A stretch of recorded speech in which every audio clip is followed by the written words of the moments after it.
venus à cette activité des femmes qui marque la journée de la femme nigérienne, la journée nationale de la femme nigérienne, à la différence de la journée internationale de la femme.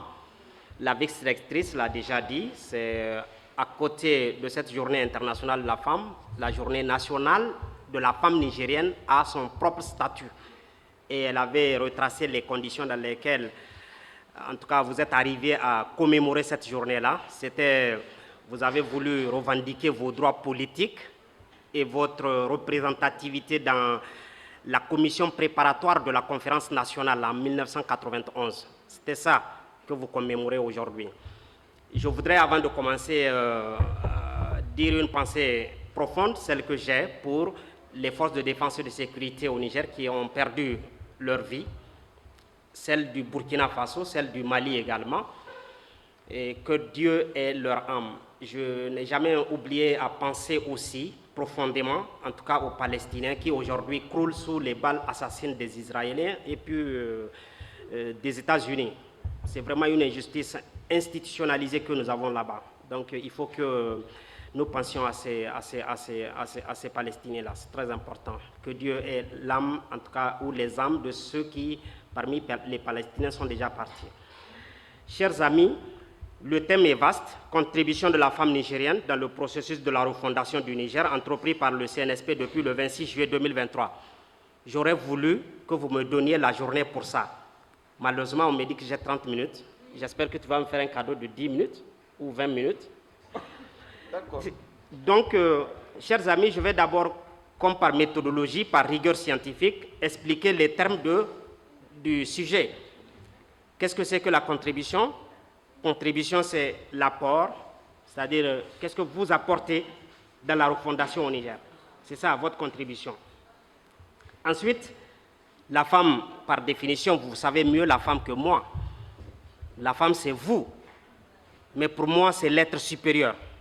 Voilà, c'est ça la femme. Parce que quand on dit l'être supérieur, c'est celui-là sans lequel nous, on n'a pas d'existence.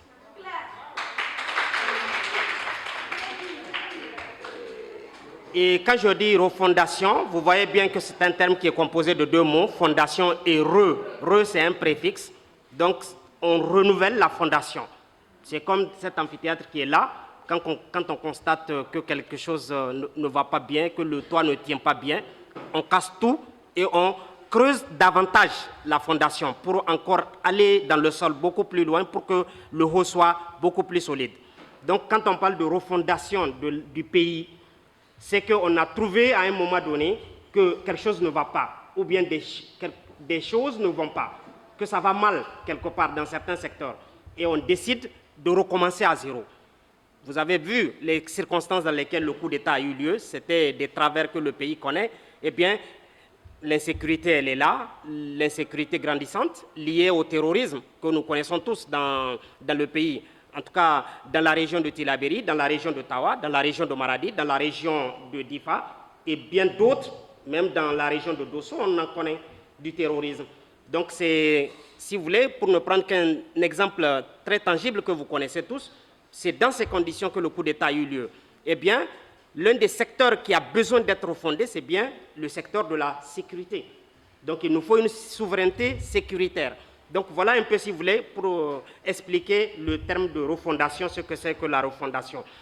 Et vous savez très bien que le coup d'État, depuis cette date, eh bien, le CNSP, qui est le Conseil national pour la sauvegarde de la patrie, qui est l'organe dirigeant du Niger, à côté, nous avons le gouvernement. Ces deux organes ont, si vous voulez, entrepris une refondation de notre pays depuis le coup d'État.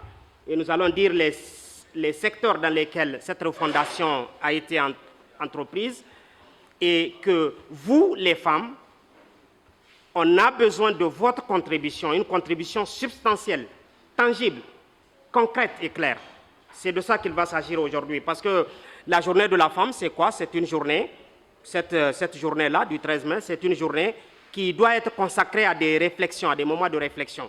C'est-à-dire chaque citoyen et chaque citoyenne, dont vous, chacune doit se demander qu'est-ce que je peux apporter comme contribution à la refondation nationale.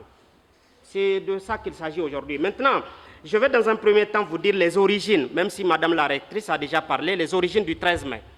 Donc c'était une journée du 13 mai 1991 que vous vous êtes levés, vos sœurs, vos grandes sœurs, vos tantes, vos mamans, les nôtres aussi, se sont levées pour réclamer, et elles ont obtenu leurs droits politiques et leur réintégration, leur représentativité dans la Commission nationale souveraine, la commission préparatoire, parce qu'il allait se passer la conférence nationale, et les femmes ont dit, il faut que nous aussi, on nous mette dans la commission préparatoire, et elles ont eu raison, et on leur a accepté ça.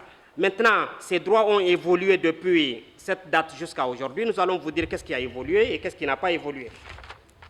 Eh bien, ce qui a évolué, c'est que, je vais dire les résultats probants de votre lutte depuis le 13 mai 1991. En 2019, le Parlement nigérien a adopté un projet de rehaussant le quota de 15 à 25% pour les fonctions électives et de 25 à 30% pour celles nominatives.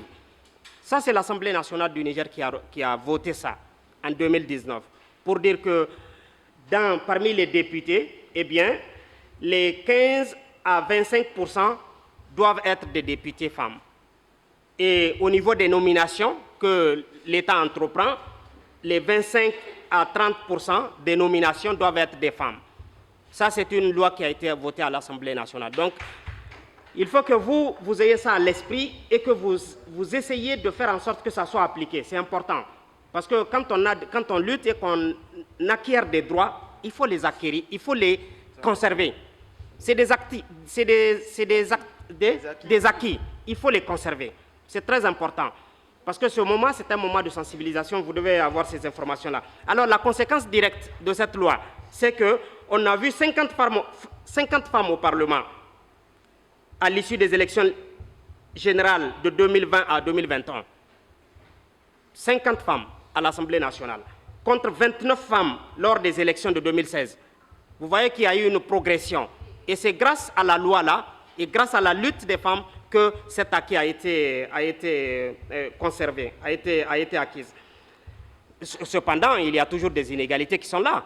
Mais c'est votre lutte permanente qui va vous amener à progresser dans l'acquisition des acquis. C'est important. Il faut que vous ayez ça à l'esprit.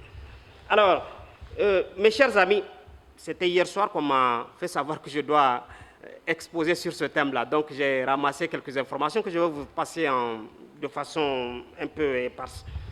Des éléments d'information sur la population féminine au Niger. En 2012, selon le 4e recensement général, la population nigérienne était de 17 138 707 habitants. Elle est estimée en 2020 à 22 752 385 habitants. Et en 2030, elle pourrait être stabilisée à 34 123 841 selon les évolutions normales des statistiques. Par contre, 84% de cette population rurale est caractéristique de la jeunesse. C'est-à-dire que 84% de la population, là, elle est jeune. Donc, c'est pour vous dire que nous, on a une population jeune au Niger. Et c'est très important que cette jeunesse soit sensibilisée. C'est très important que cette jeunesse prenne conscience des enjeux dans lesquels nous vivons aujourd'hui. Nous vivons des enjeux énormes. Et les enjeux énormes, c'est qu'il y a une guerre qui nous a été imposée. Vous êtes en train de voir, rien que la semaine passée, le président béninois dit que le pétrole ne va pas couler dans le tuyau. Il a arrêté ça. Ce n'est pas sa décision. Je suis en train de vous dire. C'était une duplicité, c'était de la complicité avec les néocolons, la France néocoloniale. On sait très bien ce qui se passe derrière. C'était le jeu de la CEDEAO qui continue. Donc vous avez le devoir de vous renseigner sur ce qui se passe dans ce pays-là pour que vous puissiez, n'est-ce pas, vous lever et vous battre. Parce que le Niger de demain vous appartient. Même le Niger d'aujourd'hui est dans votre main. Donc vous devez être des femmes et des hommes conscients. Plus de 60% de cette population que je viens de dire a moins de 15 ans. Plus de 60% de cette population que je viens de dire a moins de 15 ans. Et on note une légère prédominance des femmes dans cette population. C'est pour vous dire que vous êtes plus nombreuses que nous. Donc vous avez un grand rôle à jouer dans ce qui se passe aujourd'hui, dans l'écriture de cette nouvelle histoire dans laquelle le Niger s'est donné comme tâche, comme devoir. Nous sommes dans une révolution, nous sommes dans une nouvelle ère. Le Niger est en train d'écrire une nouvelle histoire, une histoire qui va l'amener à sa pleine souveraineté, à sa souveraineté totale, à son indépendance, à la consolidation de son indépendance. Parce que moi, depuis le 26 juillet 2023, je me suis convaincu que nous sommes déjà indépendants à partir de cette date. Maintenant, il faut consolider cet acquis-là. Et cette consolidation vous appartient, nous appartient, nous, jeunesse. Ce n'est pas à nos aînés de faire ce travail, c'est à nous de faire ce travail. Moi, je suis toujours gêné quand on me dit dans un campus universitaire et qu'il y a une conférence et qu'un amphithéâtre d'une capacité de 500 places ne soit pas rempli. Je suis gêné quand je vois ça. Et quand bien même les étudiants savent qu'on va leur parler de cette nation, de cette patrie, sans laquelle ils n'ont pas de sens. Qui d'entre nous a du sens sans la patrie? Notre seule référence, c'est la patrie. La patrie est notre identité. Notre identité, c'est notre personnalité. Notre personnalité, c'est notre humanité. Donc, notre humanité, c'est notre existence. Et si nous n'avons pas d'humanité, sachez que nous devenons des esclaves. Et quand on est esclave, on est commandé par quelqu'un. Et nous avons dit que, depuis ce coup d'État, que nous ne serons jamais, jamais, jamais, plus jamais l'esclave de quelqu'un. Nous allons décider de nous-mêmes. Et c'est pour ça que vous voyez que la doctrine trilogique du CNSP, du Conseil national pour la sauvegarde de la patrie, c'est trois choses. Premièrement, c'est la souveraineté, la quête de la souveraineté.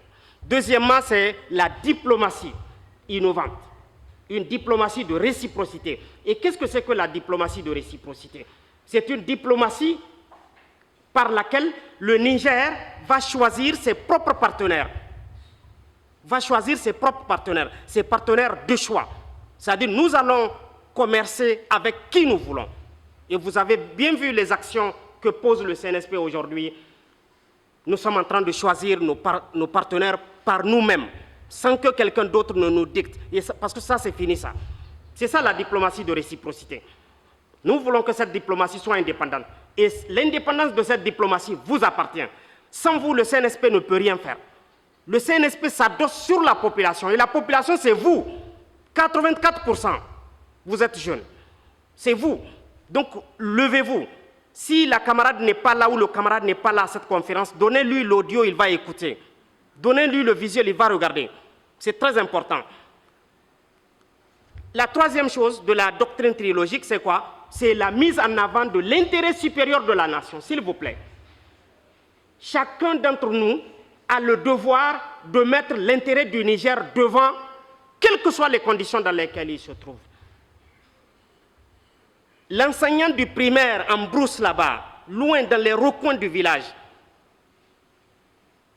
il doit mettre l'intérêt supérieur du Niger devant.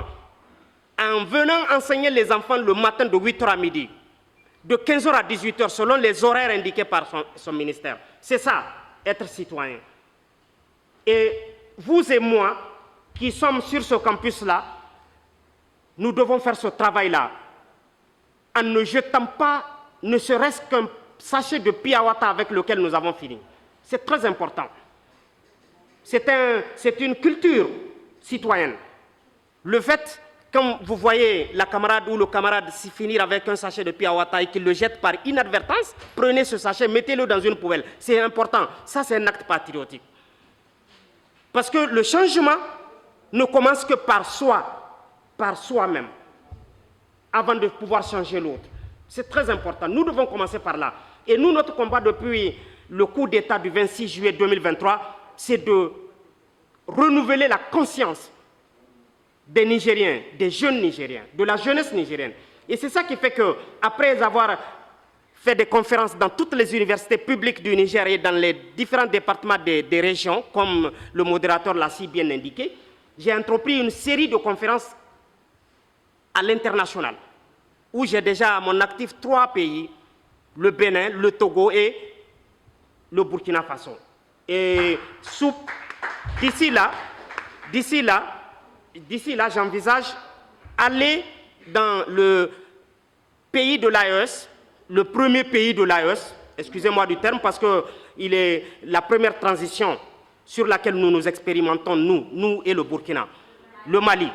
Je vais aller à Bamako rencontrer, j'ai déjà entrepris des discussions avec les étudiants nigériens dans les différentes universités de Bamako et du Mali, et avec la diaspora nigérienne à Bamako, pour voir quel est le jour favorable pour que je me rende là-bas, pour parler avec eux, échanger avec eux sur les mêmes questions sur lesquelles je vous tiens.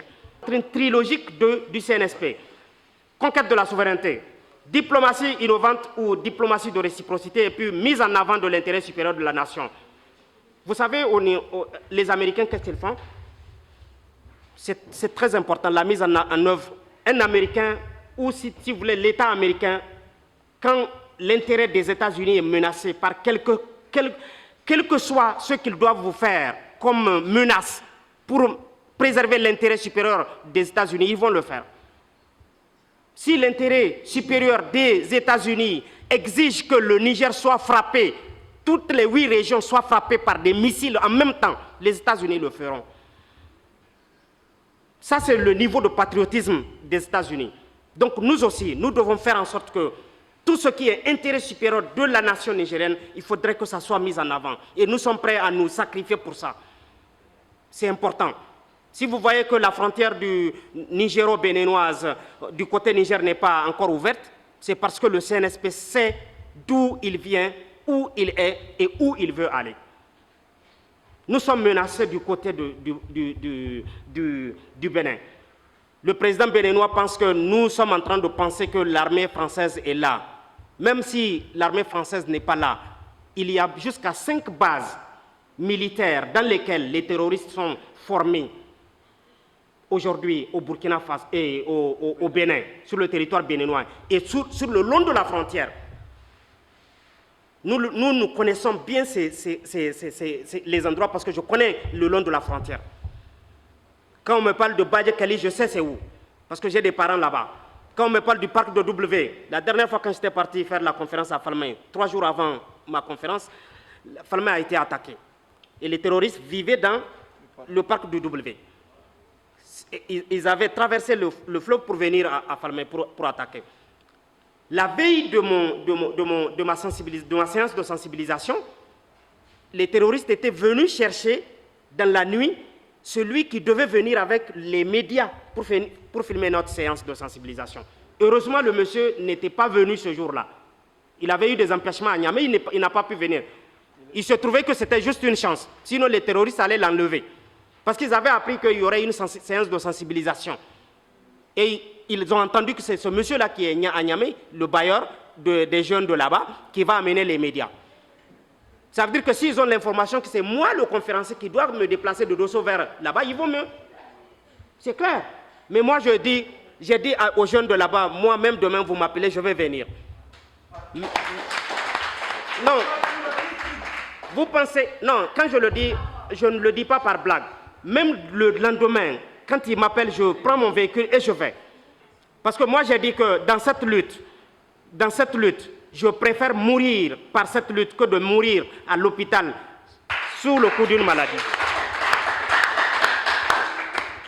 Donc je vais aller très, très vite, parce que le camarade m'a donné 30 minutes. Je vais aller directement à la contribution des femmes dans la refondation du pays. J'ai déjà rappelé, si vous voulez, les conséquences de la situation politique désastreuse qu'a connue le Niger. Mais il ne faut jamais penser que la situation politique au Niger, tout ce que nous avons connu était né à partir du 2011. Non. Les gens pensent que c'est juste un seul système qui nous a amenés là où nous sommes. Non. Il faut aller au-delà. Il faut réfléchir, il faut être critique. La situation que connaît le Niger en particulier, les pays africains en général, date de 600 ans. 600 ans. Nos problèmes d'aujourd'hui que nous vivons sont nés il y a 600 ans. Nous avons connu l'esclavage en Afrique. On est venu déporter nos parents pour les amener avec force dans des plantations. sans notre volonté, sans notre consentement. Ça, c'est un problème. Un deuxième problème, quand on est sorti de ça, on est rentré dans la phase de la colonisation. Les Blancs ont fait encore feedback pour revenir nous coloniser davantage.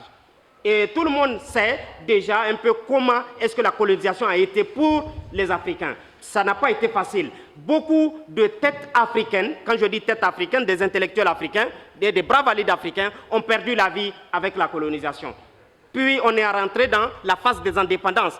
Et vous avez une idée de comment est-ce que les indépendances ont été réclamées par les Africains. Tous ceux qui avaient réclamé les indépendances avaient été soit militairement éliminés ou politiquement éliminés. Nous avons l'histoire propre du Niger des indépendances. Vous en savez déjà quelque chose, je ne vais pas m'y attarder là-dessus. Donc, c'est ces problèmes qui nous ont amenés à la situation dans laquelle nous sommes aujourd'hui. Parce qu'on nous a envoyé un terme qu'on appelle la démocratie, n'est-ce pas, qu'on a tripatouillé, qu'on a galvaudé le sens, et on nous fait croire que c'est sous prétexte de nous instaurer une vraie démocratie qu'on est en train de nous aider. Alors que c'est totalement faux. C'est le thème que j'ai traité à Ouagadougou avec les étudiants de là-bas, la propagande démocratique comme arme dans la guerre informationnelle du néocolonialisme et de l'impérialisme occidental contre l'Afrique. Et dans ça, je traite deux parties. L'instrumentalisation de la démocratie par les puissances étrangères, néocolonialistes, colonialistes et impérialistes contre les Africains en Afrique. Puis, secondo, l'instrumentalisation de la notion de démocratie par les dictatures africaines contre les Africains en Afrique. C'est-à-dire que nous avons deux ennemis, c'est ce que je voulais que les étudiants comprennent. Nous avons deux ennemis, les puissances étrangères plus les valets locaux. Vous connaissez déjà Alassane Ouattara, vous connaissez Patrice Talon, vous connaissez l'ex-président Macky Sall, vous connaissez Tinibou, vous connaissez Adoua, le président ghanéen, vous connaissez le président Bissau-Guinéen. Comment est-ce qu'ils ont réagi lorsque le coup d'État du Niger, qui a été applaudi par les 26 millions de Nigériens, légitimé par nous, comment est-ce que ces gens-là se sont levés contre nous, sans leur peuple? Parce qu'il n'y a pas leur peuple derrière eux. C'est pour ça que j'interpelle les Nigériens à se ressaisir, à penser que le peuple béninois est un peuple frère, un peuple ami. Nous sommes des frères et des sœurs, nous sommes les mêmes. Ne vous en prenez pas au peuple béninois, non. Celui contre lequel nous nous en voulons, c'est le Patrice Talon, le président béninois, tout simplement, qui est, si vous voulez, un pilier, un valet, un vassau de la France-Afrique, de la France macronienne, tout simplement. Donc c'est à celui-là que nous nous en prenons. Donc voilà un peu, si vous voulez, la situation politique désastreuse qui nous a menés à ça. Et on se rappelle encore des années 90, lorsque François Mitterrand avait regroupé les pays africains. Il leur a fait la promesse que tout celui qui n'instaure pas la démocratie dans son pays n'aura pas l'aide au développement de la France. On a vu 4 ans après que François Mitterrand est revenu faire une dévaluation du franc CFA à 100%. Ce qui donnait à la France la totalité, enfin la gratuité, si vous voulez, des achats avec les pays africains. Ça, c'est... Sankara était l'un des contacts. C'est abominable. J'ai beaucoup de récits de ces façons-là. Quand je vais m'y intéresser, on sera là à 18h. Bien. Donc, premier élément de refondation, s'il vous plaît, la conquête de la souveraineté. Qu'est-ce que vous avez à faire dans ça? Nous sommes dans le processus de la conquête de notre souveraineté. Si nous n'arrivons pas, nous ne parvenons pas à conquérir notre totale souveraineté, eh bien, notre travail a été vain. Donc, les femmes ont une place primordiale dans cette conquête de la souveraineté. Il l'a si bien dit, la femme, c'est le SG qui en a parlé, hein. Votre SG, il a dit que la femme, c'est l'être là qui éduque depuis la famille, jusque dans le tissu social. Donc, ça veut dire que vous avez un rôle à jouer, une place importante dans l'éducation de cette révolution qui est entamée depuis le 26 juillet 2023. Donc, ça veut dire que chacune d'entre vous est ambassadrice du CNSP, partout où il se trouve. Et j'ai l'habitude de dire, puisque je suis le chargé des stages à l'université de Dosso, il faut le rappeler, j'ai l'habitude de dire aux étudiants, attention, quand vous allez en stage dans une entreprise, vous portez le logo de l'université sur votre front. Ça veut dire quoi? Ça veut dire que si vous commettez un acte qui n'est pas bien, eh bien, on ne parlera pas de votre nom ou votre prénom. Non, on dira l'étudiante ou l'étudiant de l'université de Dosso. Ça veut dire quoi? Ça veut dire que vous entachez l'image de l'université, de votre université. Par conséquent, votre diplôme sera du coup impacté. C'est la même chose. Chacun d'entre nous ici aujourd'hui est ambassadeur ou ambassadrice du Niger, partout où il se trouve. Moi, quand je vais à l'extérieur, j'en parle toujours avec les compatriotes, je leur dis attention, vous êtes comme le diplomate, vous êtes comme l'ambassadeur qui est ici. L'ambassadeur et vous avez les mêmes rôles. Et d'ailleurs, l'ambassadeur, il a beaucoup de temps dans son bureau, mais vous avez plus de temps avec les sociétés dans les rues. Donc, vous avez à préserver l'image du Niger à l'extérieur. Donc, vous êtes des diplomates. Vous devez sauver cette diplomatie innovante, cette diplomatie de réciprocité qu'on recherche. Parce que quand vous commettez un mal, on dira, attention, c'est un Nigérien. Il est très bien ce monsieur-là. C'est une Nigérienne, elle est très bien. Et un des ambassadeurs que j'ai rencontré dans mon voyage nous a raconté une histoire d'un Nigérien qui, il s'est avéré qu'un jour, c'est un gendarme, je crois que c'était un problème de mentalité. Le monsieur a pris son arme, il était en train de tirer sur les gens dans la rue. Le Nigérien est allé directement sur le gendarme, il a pris l'arme. Il a dit au gendarme de donner l'arme, le gendarme lui a donné l'arme. Ce monsieur-là, il a été décoré par le ministre de l'Intérieur de ce pays-là. Et ça a été une grande cérémonie. Et tous les Nigériens étaient fiers ce jour-là. Parce que c'est un acte de bravoure qu'il a posé. Non, c'est juste pour vous dire que nous sommes tous ambassadeurs partout où nous sommes. Aussi bien au Niger qu'à l'extérieur. C'est important pour nous. Nous devons changer de mentalité, s'il vous plaît. S'il vous plaît. S'il vous plaît. Parce que moi, j'étais un peu dérangé ce matin parce qu'on m'a parlé d'une activité qui devait commencer à 9 h. Et moi, j'étais prêt à 8 h 50, j'étais prêt pour faire ma conférence. Et je me rends compte qu'à 10 h, ça n'a pas commencé. S'il vous plaît, nous devons changer de comportement. La notion de temps, nous devons l'ingérer. Nous devons comprendre, donner de la place à la notion de temps. Nous sommes des musulmans. Nous sommes différents des autres sociétés. Le musulman, quand on dit vous êtes musulman, ce n'est pas rien. Ça veut dire que vous avez des principes. Et l'islam a donné de la place à la notion de temps. C'est pour ça que nous avons des prières le matin à 5 h, nous avons des prières à 14 h, nous avons des prières à 16 h, nous avons des prières à Maghrib à 20 h.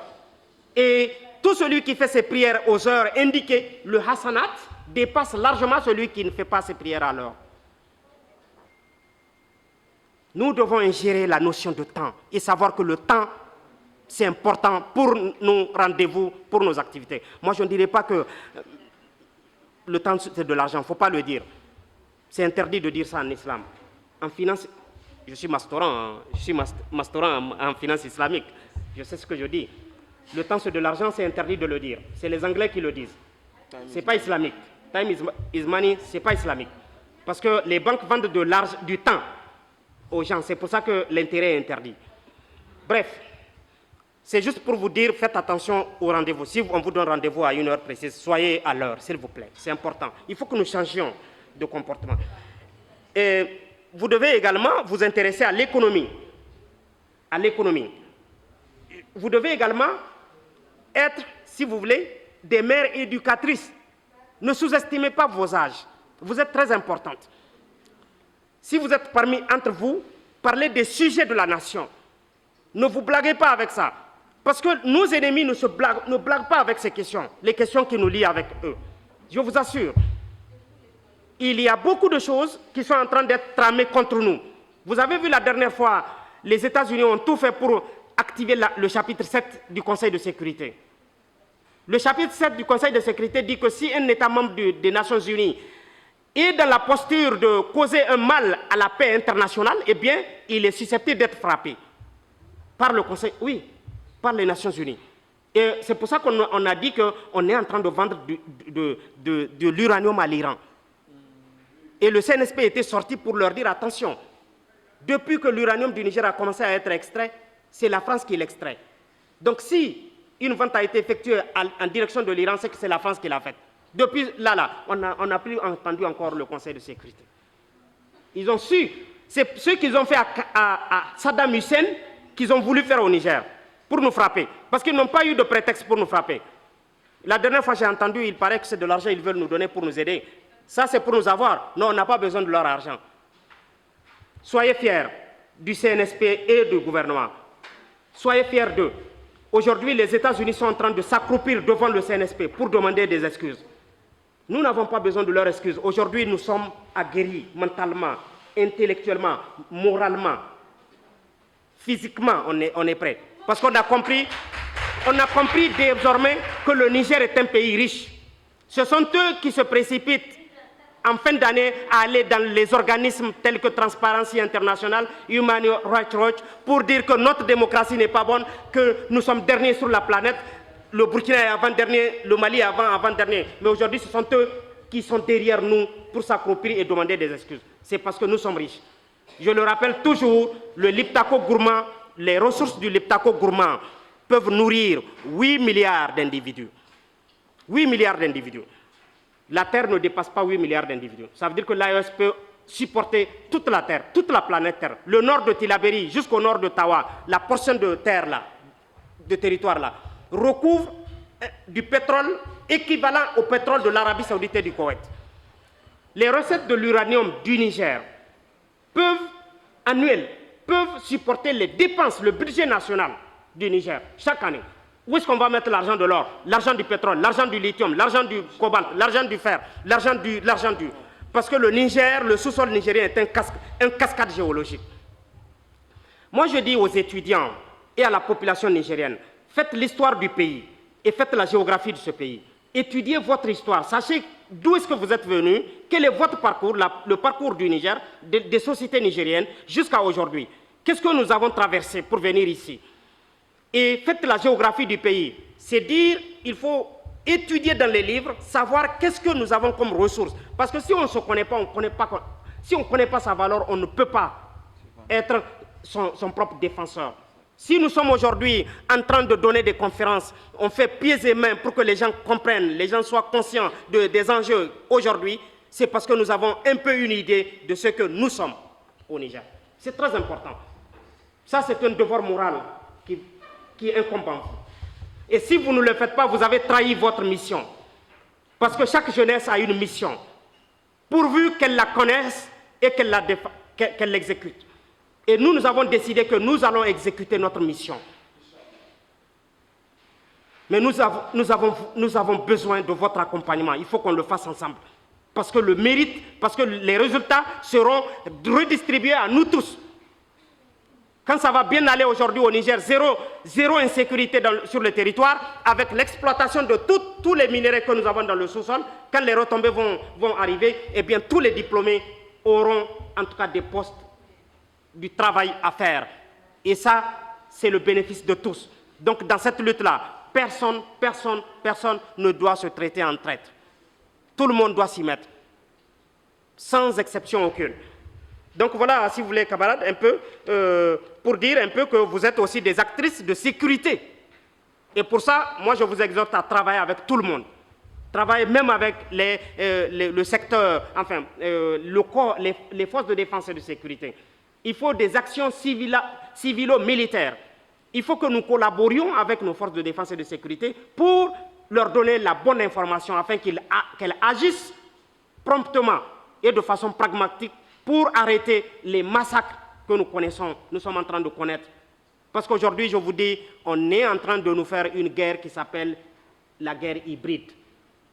Ce n'est pas une guerre frontale où on va nous amener des chars et on va se tirer dessus les uns les autres. Non, ce n'est pas comme ça. Nous aurons des formes de guerre par lesquelles on va voir des espions venir nous espionner, on va avoir des infiltrations, on va nous envoyer des commandos qu'on va infiltrer à travers nos frontières. On va nous envoyer des groupes de terroristes. Mais comment vous pouvez imaginer l'attaque de Djibo au Burkina Faso, où on a vu 3000 terroristes sur des motos venir en même temps dans la ville pour attaquer? Où est-ce que, si 3000 terroristes doivent rentrer dans une ville, si ils seront 2 par moto, Combien de motos sont rentrées dans cette ville? 1500. Chacun doit avoir une arme. Ça fait 3000 armes. Même si c'est une seule cartouche dans chaque arme, ça fait 3000 cartouches.